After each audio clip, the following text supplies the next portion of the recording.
Mantap Askar viral budaya ni awet ye dalam hiburan yang Askar lakukan. Budaya ni dah lama tau ada dalam Askar. Cuma orang-orang yang dalam Askar tak berani nak bersuara sebab apa? Sebab takut kena buang kerja. Yelah sebab semua ini dia membabitkan dengan orang-orang atasan. Dalam tentera tu, kesian isteri-isteri tentera ni yang terlibat.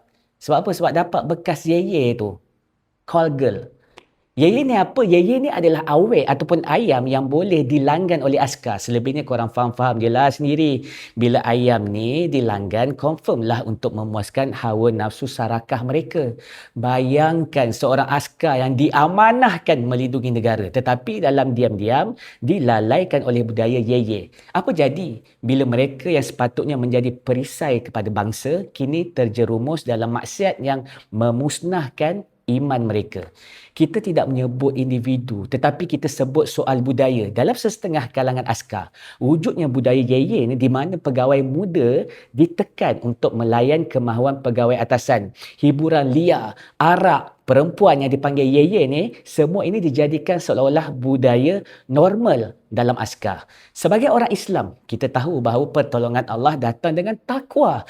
Bila maksiat ni dinormalisasikan dalam institusi yang patut jadi benteng negara, maka di mana lagi kita nak harapkan keberkatan dan bantuan Allah bila negara kita diserang oleh musuh Allah.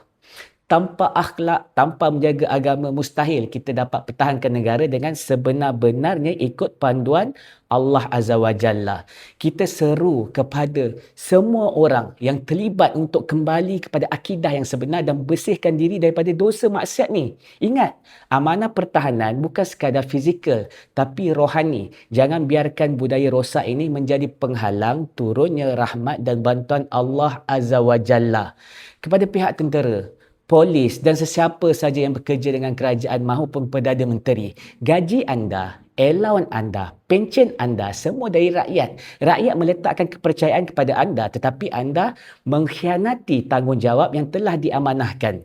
Anda kena sedar diri. Ya, anda bekerja untuk rakyat. Tapi sekarang ini, rakyat pula kena ikut arahan anda semua. Siapa bos ni?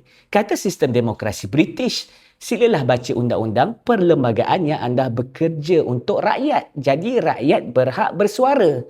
Korang kena tahu, kesian pada orang-orang miskin yang dikerah kudrat dan tenaga mereka untuk membayar cukai setiap hari. Sampai ada yang nak makan pun mi soro kena bercatu. Sedangkan anda yang dapat gaji dari duit rakyat yang ditindas dan dizalimi, anda boleh berfoya-foya dengan keringat orang-orang miskin ini.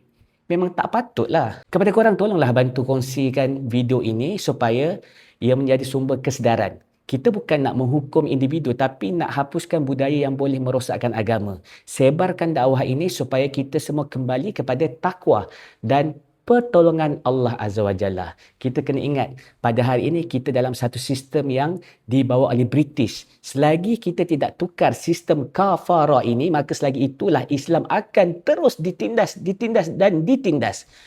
Allahu Akbar. Apa yang paling penting? La ilaha illallah Muhammadur Rasulullah. Ini baru betul.